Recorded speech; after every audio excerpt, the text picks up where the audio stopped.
চলো আজকে দেখাবো মার হাতের সম্পূর্ণ একটা টেস্টি মাংসের ঝোলের রেসিপি। আমি মাকে একটু হেল্প করে দিচ্ছিলাম মাংসটা ম্যারিনেট করতে, মানে যাবতীয় যে সমস্ত মাংস রান্নার জন্য যে মশলাগুলো লাগে, আদা রসুন, একটু চিকেন মশলা, লবণ, হলুদ দিয়ে মাংসটাকে ম্যারিনেট করে দিয়েছিলাম। আর এদিকে মা কড়াইতে তেল দিয়ে তাতে তেজপাতা, শুকনো লঙ্কা দিয়ে একটু সামান্য লবণ দিয়ে কুচানো পেঁয়াজ দিয়ে একটু হালকা নেড়ে ছেড়ে নিয়ে পেঁয়াজ কলি আর হচ্ছে গিয়ে এদিকে কাঁচা লঙ্কাটা দিয়ে দিয়েছিল, দিয়ে এটাকে ভালো করে একটু ভেজে নিয়ে একটু জিরে মরিচ আর আদা রসুন যে বাটাটা ছিল সেটা দিয়ে কষিয়ে চিকেনগুলোকে দিয়ে দিয়েছিল। আর আমার না এখানে মিস্টেক হয়ে গেছিলো যে অর্ধেক জিনিস আমি এখানে ভুলিয়ে দিই, যেমন এখানে আমার ক্যাপসিকাম আর কড়াইশুঁটি দিয়েছিল, সেই জায়গাটাতে টমেটো দিয়েছিল, সেই জায়গাতে আমার ভিডিও করা হয়নি।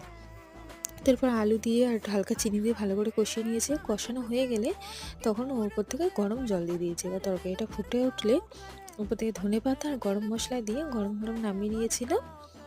এই মাংসের তরকারিটা ভাত, গরম ভাত বা রুটি যে কোনো কিছুর সাথে খাওয়া যায়। তো আমরা দুপুরে সেদিনকে ফ্রাইড রাইসের সাথেই খেয়েছিলাম। তো ভিডিওটা কেমন লাগলো জানিও। টাটা।